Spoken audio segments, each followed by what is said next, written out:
প্রধানমন্ত্রী তারেক রহমান সিলেট সফর শুরু করছেন হযরত শাহজালালের মাজার জিয়ারতের মধ্য দিয়ে। এরপর সিলেট সিটি কর্পোরেশনের আয়োজনে সুধী সমাবেশে যোগ দিয়েছেন তিনি এবং বক্তব্য রাখছেন। আমরা সরাসরি চলে যাচ্ছি সেখানে। অথবা সামগ্রিকভাবে সিলেট জেলার বিভিন্ন বিষয়ে ওনারা আলাপ করেছেন। আপনারা নিশ্চয়ই খেয়াল করেছেন, আমরা সরকার গঠন করার পূর্বে নির্বাচনী প্রচারণ অভিযানের সময় আমরা আমাদের ম্যানিফেস্টো এবং নির্বাচনী বক্তব্যে অনেকগুলো কথা বলেছিলাম। যেমন একটি কথা বলেছিলাম যে সমগ্র বাংলাদেশে যেই সমস্যাটি আছে, সিলেট সিটি কর্পোরেশন, সিলেট জেলা সহ সিলেট বিভাগেও এই সমস্যাটিতে আছে।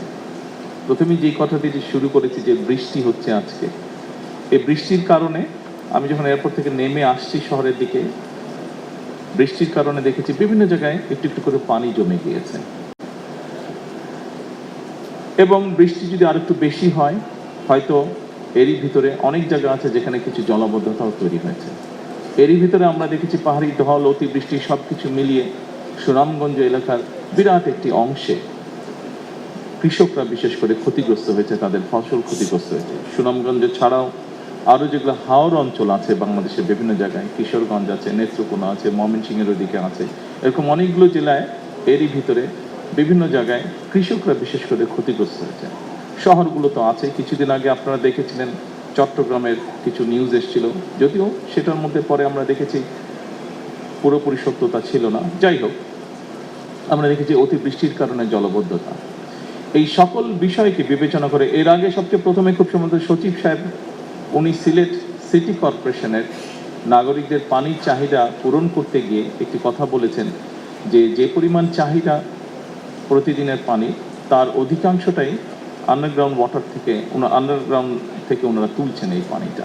অর্থাৎ আন্ডারগ্রাউন্ড ওয়াটার লেভেল যেটা আছে সেটা ধীরে ধীরে নিচে নেমে যাচ্ছে, অল্প অংশই ওনারা নদী থেকে আনতে পারছেন। এই সকল কিছু বিষয় মাথার মধ্যে রেখে বিবেচনা করে আমরা তখন বলেছিলাম যে খাল খনন একটি কর্মসূচি আমরা দিয়েছিলাম সারা দেশে। এই কর্মসূচির কথা বলেছিলাম এবং সরকার গঠনের সাথে সাথে আমরা এই কর্মসূচিটাকে শুরু করেছি। এই কর্মসূচির লক্ষ্য বা উদ্দেশ্য কিন্তু এই সমস্যাগুলোকে অ্যাড্রেস করার জন্য। আন্ডারগ্রাউন্ড ওয়াটার লেভেল যেটা আছে সেটা শুধু সিলেট সিটি কর্পোরেশনে নয়, এই সমস্যা ঢাকাতেও আছে, এই সমস্যা অন্য অনেক শহরগুলোতেই আমাদের আছে। আমাদের জন্য যেটি একটি বড় সমস্যা হচ্ছে, যেভাবে আমরা মাটির নিচে যে পানি আছে এটিকে যে টেনে তুলছি, এছাড়াও কৃষিকার্যের জন্য একই কাজ আমরা করছি, এটি ধীরে ধীরে একটি ভয়াবহ অবস্থার দিকে নিয়ে যাচ্ছে পুরো পরিস্থিতিকে। আমরা যদি এই পরিস্থিতিটাকে এখনই অ্যাড্রেস করতে চাই, তাহলে সবচেয়ে প্রথম যে উপায়টি হচ্ছে আমাদেরকে খাল খনন করতে হবে এবং খাল খননের মাধ্যমে এই যে পানিগুলো, দেখুন বর্ষার সময় এই যে বৃষ্টির সময় এত পানি আসছে, এত পানি এসে জলাবদ্ধ তৈরি হচ্ছে, তারপরে আমরা কোনোভাবে পানিটাকে সরিয়ে দিচ্ছি, পানিটা কিন্তু নদী দিয়ে নেমে সমুদ্রে চলে যাচ্ছে, অর্থাৎ এই পানিটাকে আমরা ব্যবহারও করতে পারছি না। কাজে এই পানিটাকে যাতে আমরা ব্যবহার করতে পারি, জলাবদ্ধতাও যাতে না হয়, মানুষেরও কষ্ট না হয়, সেটি কৃষির সুবিধার জন্যই হোক, পানিটিকে মানুষের ব্যবহারের সুবিধার জন্যই হোক, আমরা খালগুলো খনন করতে চাচ্ছি দেশে, যাতে আমরা অতিরিক্ত যে পানি থাকবে সে পানিটাকে যাতে আমরা ধরে রাখতে পারি এবং প্রয়োজনের সময় আমরা সেটিকে মানুষের প্রয়োজনে আমরা ব্যবহার করতে পারি। আজকে এই অনুষ্ঠানে আসার আগেই সিটি কর্পোরেশনের জলাবদ্ধতার নিরসনে একটি প্রকল্পের কাজ শুরু হবে, সেটির ভিত্তিপ্রস্তর আমি স্থাপন করে এসেছি। আমি ইঞ্জিনিয়ার সাহেবকে জিজ্ঞেস করেছিলাম যে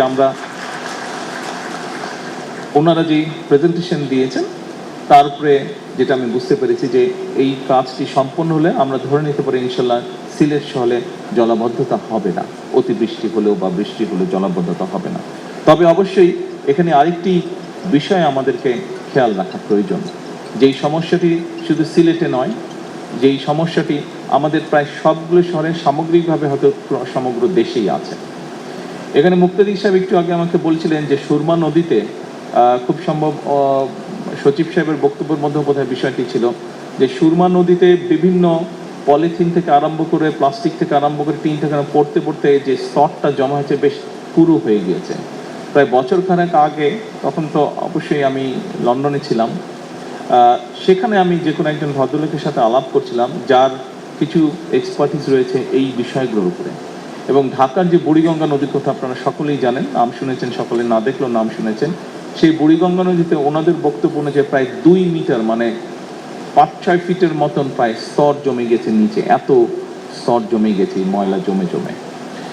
এই বিষয়টি প্রায় সবগুলো বাংলাদেশের শহরের ক্ষেত্রেই প্রযোজ্য এবং এই বিষয়টিকে যদি আমরা এখনই অ্যাড্রেস করা না ধরি তাহলে একটা সমস্যার মধ্যে পড়তে হবে। বুড়িগঙ্গা নদীর পানি অসম্ভব রকম বিষাক্ত হয়ে গিয়েছে। এইভাবে যদি সবগুলো নদী বিষাক্ত হতে থাকে তাহলে একটা অসম্ভব ভয়াবহ পরিস্থিতিকে আমরা সকলে ধাবিত হচ্ছে। কাজেই এই বিষয়ে আমাদের মানুষকে সচেতন করতে হবে। সিটি কর্পোরেশনকে আমি অনুরোধ করব, অবশ্যই আপনারা বিভিন্ন প্রকল্প গ্রহণ করবেন মানুষ যাতে সেবা পায়, কিন্তু একই সাথে পাশাপাশি যদি আপনারা মানুষকে অ্যাওয়্যার করার জন্য, সচেতন করার জন্য কতগুলো উদ্যোগ নেন, যেমন প্লাস্টিক, পলিথিন, কাগজ, যে কোনোই বর্জ্য দ্রব্য হোক না কেন, এই জিনিসগুলো যত্রতত্র যাতে আমরা না ফেলি। এইটি যদি আপনারা বিশেষ করে যতগুলো সিটি কর্পোরেশনের ভেতরে স্কুল আছে, ছোট ছোট বাচ্চা, বিশেষ করে প্রাইমারি স্কুল, হাই স্কুল, এই বাচ্চাদেরকে যদি এই জিনিসগুলো শেখানো ধরেন, কারণ হয় কি বড়রা শিখলেও কিছু শুনলেও সহজে শিখতে চায় না। একটা মানুষ 25, 30, 35, 40 বছর বয়সে তাকে যদি আপনি কিছু শেখাতে চান অনেক বেগ পেতে হয়, কিন্তু আপনি যদি একটা ছোট বাচ্চাকে যদি ভালো কিছু শেখান ওটা কিন্তু তার মাথায় ঢুকে যায়। এবং ছোট বাচ্চাকে যদি আপনি সেটা শিখিয়ে ফেলতে পারেন, সবচেয়ে বড় যেটা সুবিধা হয়, সে স্কুলে ভালো জিনিস যেটা শিখে আসবে সেটা সে যেমন ফলো করবে, সে তার বাবা মাকেও ওটা মানতে বাধ্য করবে। বাচ্চারা করে এটা। সেই জন্য আমি সিটি কর্পোরেশনকে অনুরোধ করব, এবং শুধু সিলেট সিটি কর্পোরেশন নয়, এই বিষয়টি আমি সকল সিটি কর্পোরেশনকে অনুরোধ করব, আপনারা যদি অন্তত আপনাদের এলাকায় সিটি কর্পোরেশনের ভিতরে যে সকল স্কুল আছে সেই স্কুলগুলোতে যদি আপনারা কোনো উদ্যোগ নিয়ে বাচ্চাদেরকে এই বিষয়গুলোতে সচেতন করতে পারেন, তাহলে আমরা ধীরে ধীরে এই কাজটি শুরু করতে পারবো, যে পরিবেশকে আমরা আস্তে আস্তে আস্তে ঠিক করে আনতে পারবো। কারণ আজকের শিশুরাই আগামী দিনের ভবিষ্যৎ। তারা দেশ এবং জাতির জন্য ভালো কোনো কিছু আজকে যেটা শিখবে, ডেফিনেটলি তারা যখন বড় হবে, তারা ইনশাল্লাহ যখন একটি অবস্থানে যাবে কেউ না কেউ, তারা সেটি দেশের জন্য, সমাজের জন্য, মানুষের জন্য সেটি তারা অ্যাপ্লাই করবে। সম্মানিত উপস্থিতিবৃন্দ, এতে গেল পরিবেশের কথা। আসুন স্বাভাবিকভাবেই এখানে আপনারা যারা বসবাস করেন, বিভিন্ন সময় আপনাদেরকে দেশের বিভিন্ন জায়গায় কাজের জন্য যেতে হয়। নির্বাচনের সময় যখন আমি এসেছিলাম, আমি প্লেনে এসেছিলাম, কিন্তু যাবার সময় আমি বাই রোড গিয়েছিলাম নির্বাচনী জনসভা করতে করতে। এবং সেদিন আমি বলেছিলাম যে সিলেট থেকে লন্ডন যেতে খুব সম্ভব 9-9.5 ঘন্টার সময় লাগে, কিন্তু বাই রোড যাবার অবস্থা, রাস্তার অবস্থা এতই খারাপ, ঢাকা সিলেট অবস্থা, যে মনে হয় প্রায় 10 ঘন্টার সময় লেগে যায়। এবং সেদিন বলেছিলাম যে আমরা সরকার গঠন করতে সক্ষম হলে ইনশাল্লাহ আমরা এই কাজটিতে হাত দেব যাতে এটা দ্রুত হয়। সরকার গঠন করার পরে এই দায়িত্বে যে মন্ত্রণালয় আছে, আমি তাদের সাথে কথা বলেছি। আমি তখন জানতে পারলাম যে খুব সম্ভবত কাজটি যখন শুরু হয়, বিভিন্ন জায়গায় তাদের যে কোম্পানিগুলো কাজ করবে তাদের যে সাইট অফিস থাকে, সেখানে জমি অ্যাকোয়ার করতে হয় সাইট অফিস, এবং বিভিন্ন কারণে 11টি জায়গায় যেখানে সমস্যা রয়ে গিয়েছে, প্রশাসনিক সমস্যা রয়ে গেছে, সেই এছাড়াও কিছু সমস্যা আছে যে কারণে কাজটি বন্ধ হয়ে পড়েছিল। সংশ্লিষ্ট মন্ত্রণালয় উদ্যোগ নিয়েছে। আমি আশা করছি ইনশাল্লাহ দ্রুততম সময় আমরা এই কাজটি শুরু করতে পারবো, রাস্তার কাজ আমরা শুরু করতে পারবো। সময় লাগবে, তবে কাজটি শুরু করলে ইনশাল্লাহ শেষটা এক সময় হবে, এবং আগামী কয়েক বছরের মধ্যে আমরা এটা ইনশাল্লাহ শেষ করতে পারবো। এবং তার ফলে যেটা হবে, মানুষের যাতায়াতে, ঢাকা টু সিলেট, সিলেট টু ঢাকা যাতায়াত, বাই রোড যাতায়াতের এত কষ্ট মানুষকে ইনশাল্লাহ ভোগ করতে হবে না। সম্মানিত উপস্থিতিবৃন্দ,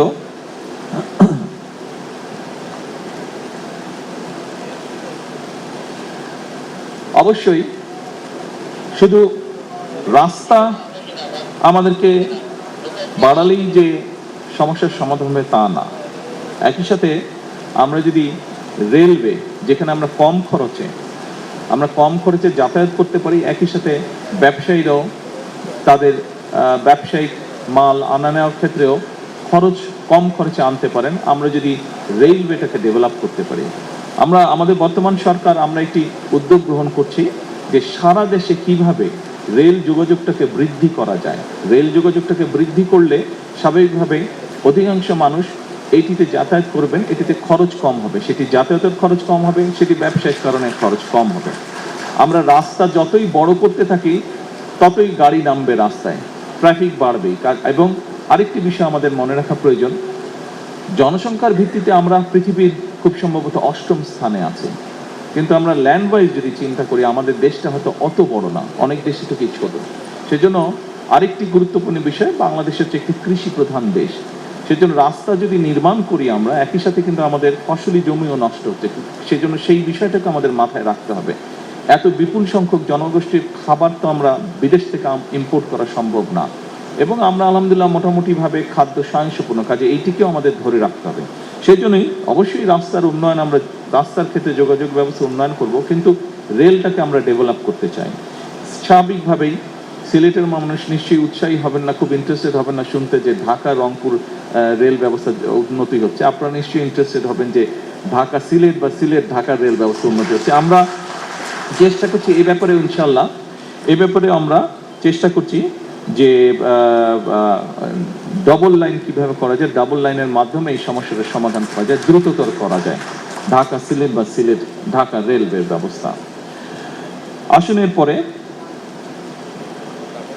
আমি যখন নির্বাচনী সময় বিভিন্ন এলাকায় গিয়েছি দেশে, শুধু সিলেট নয়, সিলেট সহ বাংলাদেশের উত্তর অঞ্চল বলেন, দক্ষিণ অঞ্চল বলেন, যে এলাকায় গিয়েছি আমি, অনেক বিষয়ের মধ্যে একটি বিষয় এলাকার মানুষ আমার কাছে তুলে ধরেছে, এবং খুব স্বাভাবিকভাবেই আমরা বিষয়টি ভিন্নভাবেও জানি।